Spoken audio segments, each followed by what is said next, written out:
The house. I want to start by saying that what I'm about to share isn't a ghost story. Not in the way movies would have you believe, anyway. There's no ancient curse, no evil spirit crawling on the ceiling, no poltergeist slamming doors at 3 a.m. This isn't about things that go bump in the night. It's about a place, a feeling, a series of events that built slowly, steadily, until I couldn't ignore them anymore. My name is Carla, and this happened when I was 16, back in 2009. It was the summer before my junior year in high school when my parents told me and my older brother, Jordan, that we'd be relocating to a new house. My dad had accepted a job transfer in Oregon, so we were leaving behind the suburbs of Nevada and heading to a quieter, woodsy neighborhood just outside of a town called McMinnville. At the time, I wasn't overly concerned. I was used to moving. My dad worked in logistics and his company shuffled us around every couple of years. It wasn't ideal, but I knew the drill. The house from the outside looked fine. A one-story ranch-style home with gray panel siding and a long gravel driveway. It was set on a small hill, partially hidden behind rows of maple trees. My mom kept saying it had charm, but it felt off. The windows seemed darker than they should have been. It was late afternoon, sun pouring in through the trees dry, but I remember thinking the house looked like it had been drained of light. Inside, it was clean enough. Plain white walls, wooden floors that creaked with every step, and a weird layout that made the hallway feel longer than it actually was. The previous tenants had left a few scuff marks on the baseboards and what looked like a child's crayon scribble in the closet of what would become my room. Nothing sinister, just strange. Like the house had forgotten someone. The basement was unfinished, more like a root cellar with a washer and dryer tucked into a corner. The ceiling down there was low and a single string light hung from the center. The minute I saw it, I knew I wouldn't be spending much time there. I told myself it was just the smell of damp cement and old wood making me uncomfortable. But the truth was, I hated going near it. At first, the house was just that, a house. We settled in, unpacked, and got used to the new routines. School started, and things were normal. But there were moments, small things that started to chip away at that normalcy. It began with sounds, not dramatic crashes or footsteps, just little noises, like someone clearing their throat in the hallway or a soft knock at the bathroom door when no one was home. My brother and I brushed it off. Older houses made noise, pipes shifted, floorboards popped. We weren't city kids, but we had never lived in a place this quiet before. Still, there was a tension to the silence in that house. When I was home alone, I'd find myself turning off the TV or music just to listen. I'd feel like I was missing something, like someone was walking in another part of the house, just barely out of sight. One night in October, something changed. It was a Friday, and I'd gone to bed early after finishing a chemistry paper. I was lying awake, scrolling through my phone, when I heard someone knock gently on my bedroom door. 3 soft taps, nothing aggressive. "Yeah?" I called out. No answer. I got up, opened the door. The hallway was dark. I flicked the light on. Empty. Jordan's door was closed. My parents were already asleep at the other end of the house. The next morning, I asked if anyone had knocked. Everyone said no. I wanted to believe them. I really did. A few weeks later, I had just gotten home from school. It was around 4:30 p.m. My dad's car wasn't in the driveway, and my mom had texted me saying she was running late from a meeting. Jordan was staying late for football practice, so for the first time in a while, I had the house completely to myself. I dumped my bag in my room and headed to the kitchen. As I walked past the hallway mirror, one of those narrow ones hanging next to the entryway, I caught movement behind me. Reflexively, I turned, expecting to see Jordan messing around. No one. But in the mirror, there had definitely been someone standing at the end of the hall. Just for a second. I checked again. Nothing. The hallway was empty. I didn't think much of it at the time. I figured maybe the light had hit the glass weird or I'd seen my own reflection moving. But I remember locking the front door that night. For some reason, I couldn't shake the feeling that I wasn't supposed to be alone. It kept building after that. Little changes. I'd leave my bedroom window slightly open and find it fully closed later. A book I'd left face down on my desk would be tucked neatly back into its shelf. One time I came home and smelled something like wet soil in the living room. The windows were all shut, No one else noticed anything. But it kept happening. Then there was the night the basement light wouldn't turn on. My mom had asked me to throw a load of laundry in before bed. I grabbed the hamper and headed downstairs, flicking the switch at the top of the stairs. Nothing. The bulb had worked earlier that week. I stepped down slowly, trying to remember where the light string was. The basement was pitch black, the kind of darkness that swallowed your vision. I reached forward, hoping my hand would find the pull cord. Instead, I touched something else.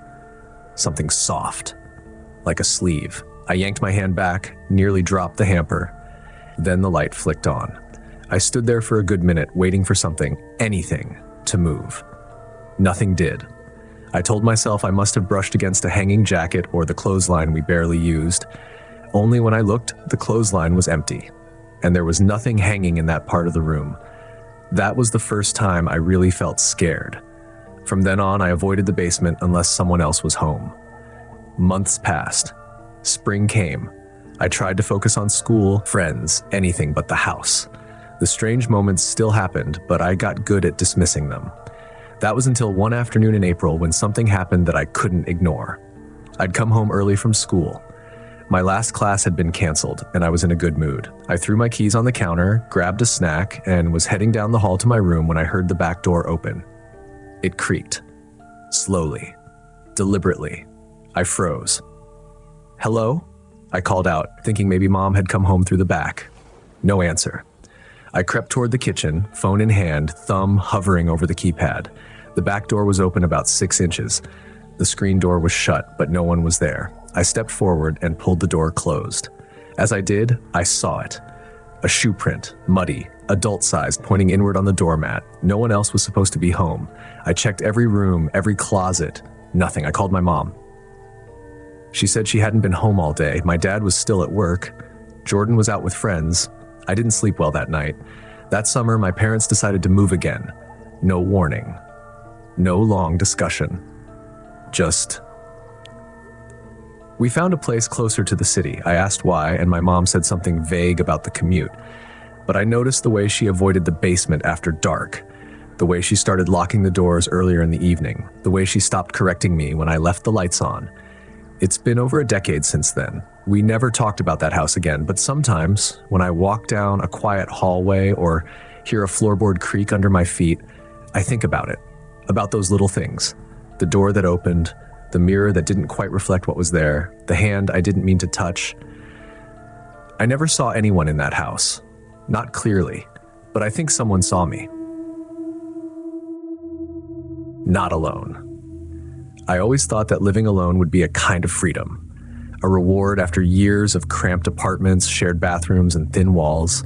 I imagined silence, stillness, no compromises, no unexpected messes in the sink, no passive-aggressive notes on the fridge, just my space, exactly how I wanted it.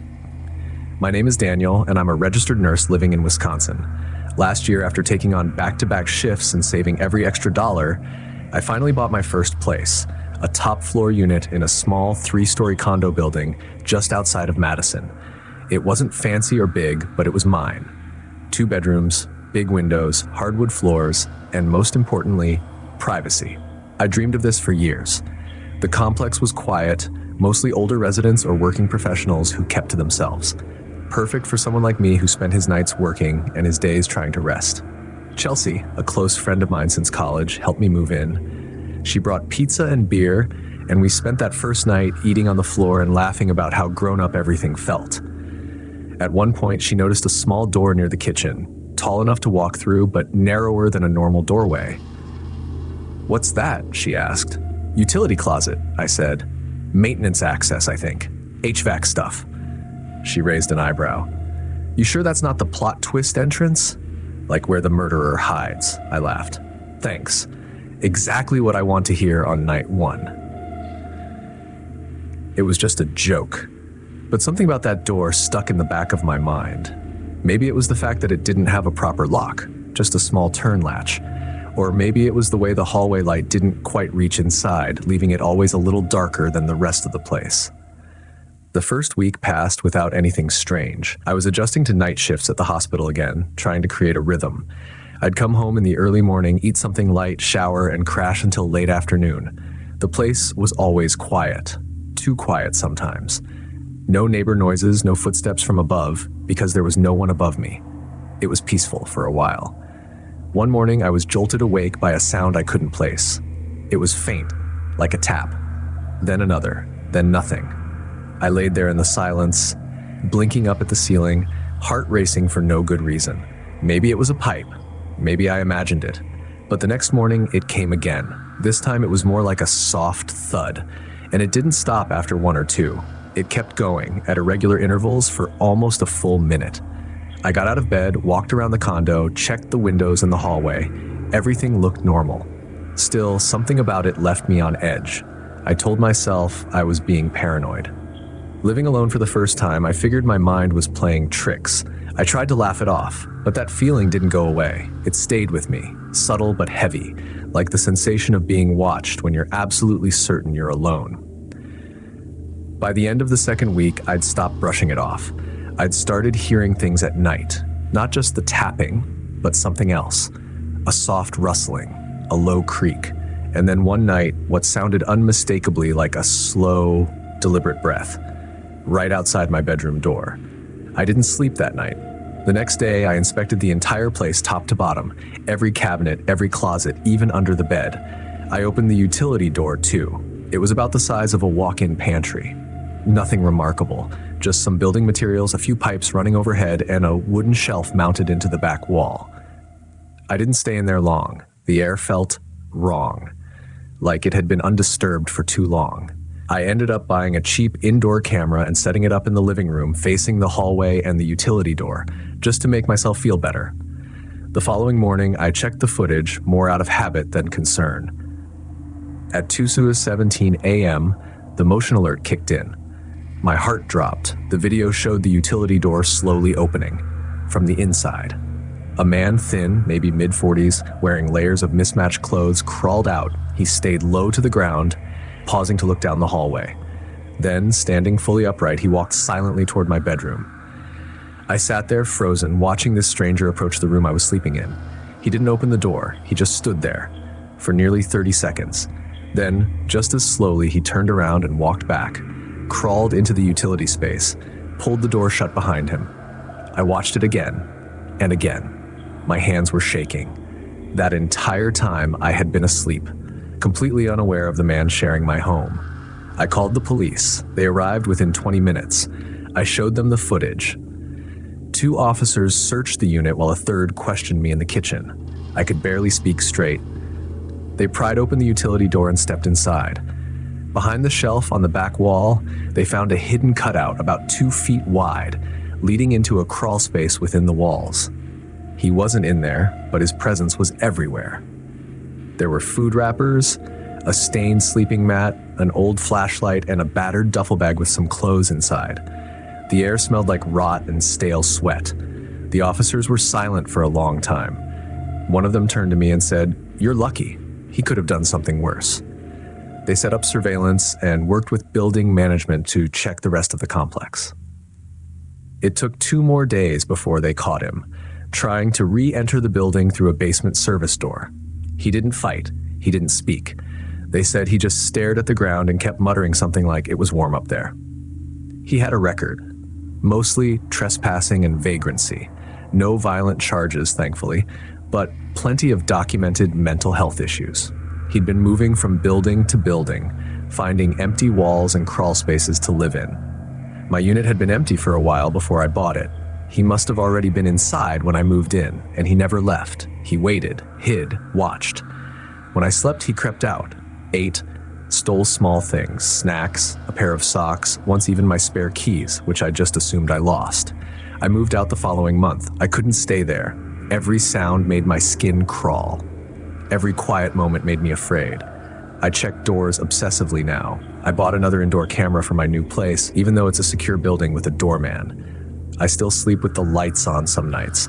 I never saw his face clearly. I only remember the way he moved, cautious, familiar, like someone who knew exactly where the creaky floorboards were, someone who'd been there longer than I had.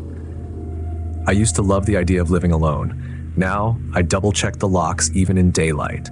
I never leave a door unopened, I never ignore a sound, and I never assume I'm really alone anymore.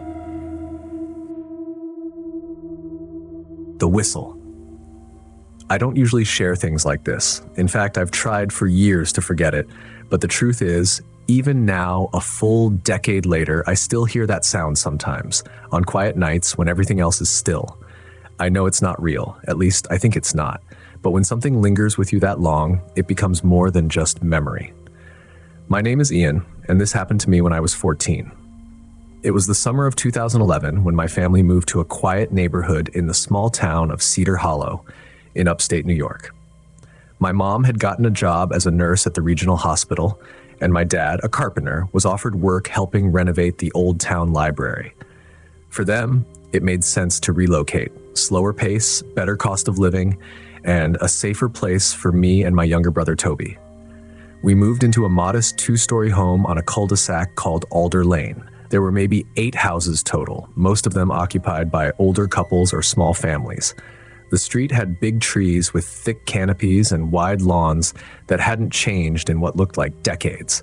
It was the kind of neighborhood that still held block parties and where people left their doors unlocked. It was quiet. Too quiet, if I'm being honest. The house itself was fine. A little outdated, with creaky floors and sun-faded wallpaper in the hallway, but nothing out of the ordinary. There was a small basement, mostly used for storage, and all the windows had these wooden interior shutters that latched from the inside. My dad said they were classic old home features, but he ended up reinforcing them anyway. I remember that summer being mostly uneventful. We unpacked, got settled, met a few neighbors. Everyone was nice, almost too nice. What I didn't expect was that everyone in the neighborhood followed a certain habit, one they never explained, at least not directly. Every night, right before sunset, you'd see people closing their shutters. Not the regular blinds or curtains, but thick wooden panels that locked into place. Our neighbors would wave at us politely, then go inside. By 8 p.m., the street would go silent, like clockwork. At first, we thought nothing of it. Small towns had small routines. It wasn't until a few weeks in that I noticed something else, something that came with the silence. A sound. It always started at 2:47 a.m. Not a second earlier, not a second later. It was a whistle, a slow, steady tune, not eerie, not happy, just deliberate, like someone walking at a steady pace down the street whistling to themselves. I couldn't hear it from my bedroom on the second floor, but if I was in the hallway or near the front of the house, usually sneaking down for a snack or heading to the bathroom, I'd catch it faintly in the distance, slowly getting louder as it passed the house, then fading as it moved toward the other end of the street. Toby and I heard it the same night, separately. The next morning, over breakfast, he asked, "Did you hear that whistling?" My mom froze. My dad put down his fork and looked at her. Then they looked at each other like they'd had this conversation before, but never out loud. They didn't say much, just told us not to worry, that it was probably an early riser going for a walk. But my mom started locking the window latches more carefully after that. A week later, someone from the neighborhood came by with a welcome basket. His name was Mr. Ellis, probably in his 70s, and he handed my mom a container of homemade muffins and a small folder. He seemed polite enough, but was oddly insistent that both my parents read the information inside the folder. I remember that night because it was the first time I saw my dad look unsettled. He didn't say anything at dinner, just locked the shutters early, double-checked the doors, and stayed up in the living room until morning. We didn't know it yet, but that folder had rules. And the most important one was this: never try to see who's whistling. Over the next month, the routine became normal. Every night, 2:47. The same tune, the same pace. It never stopped. Never sped up, never missed a night, and it was never talked about. Not by the neighbors, not by the families with kids, not by anyone. It was just part of life on Alder Lane. But kids are curious, especially kids like Toby. He started asking questions I didn't want to hear. Who is it? Why do they whistle? Why don't we ever see them? I told him to drop it, but he wouldn't. Then one night, our parents had to go out of town for a wedding. They arranged for us to stay with our next-door neighbor, Mrs. Cormack, an older lady with a garden that smelled like rosemary and cats. She made us dinner, let us watch TV, and tucked Toby into her guest room. I stayed on the pull-out couch in the den. At 2:30 a.m. I was awake. I don't know why. Maybe instinct. Maybe the kind of anxiety that only comes in unfamiliar places. At 2:47, it started. The whistle. Same tune, same pace. I sat up, barely breathing. From the hallway, I heard a creak. I knew. Toby. I got up quietly and moved toward the guest room. The door was slightly open. The bed was empty. Then I saw it, just ahead, his silhouette standing near the front window. I didn't shout. I didn't want to scare him into turning around and looking. Instead, I said quietly, "Toby, don't." He didn't respond, just stood there, frozen. I moved closer, trying not to startle him. The whistle was right outside now. I reached for his shoulder and pulled him gently away. His hand was on the window latch. 1 second later, and he would have opened it. We stood there in the dark, not moving. The whistle passed, slowly, fading. Back in the den, I didn't scold him. He didn't speak for the rest of the night. In the morning we walked home. Mrs. Cormack had made pancakes, but Toby didn't eat. Later that week, I asked my dad about it, about the sound, the rules, the folder. He didn't give me much. Just said it wasn't something we should mess with. That the whistle had been part of this place long before we moved in. That it wasn't a person. Not exactly. And that every few years, someone doesn't follow the rules. And when that happens, their luck runs out. He didn't mean just bad things. He meant everything. One of the houses at the far end of the street belonged to a man named Mr. Finch. He lived alone, quiet guy, kept to himself. That year, around the end of summer, we stopped seeing him. No one said anything. No cop cars, no for sale signs. Just gone. His house stayed empty for a long time, and the grass never grew the same again. Toby never asked questions after that night. He started sleeping with his curtains closed, even during the day. We lived on Alder Lane for 5 more years. The whistling never changed. Same tune, same time, never early, never late. It became background noise. Something you learn to live with, like distant trains or passing planes. Eventually, we moved when my dad was offered a job closer to the city. I think he wanted to leave long before that, but didn't want to risk it while we were still too young to understand the consequences. I'm in college now, far from Cedar Hollow, far from Alder Lane. But some nights when I stay up too late or wake up around 3 a.m., I swear I can still hear it, that slow, steady whistle. And I close my eyes, because some things aren't meant to be seen.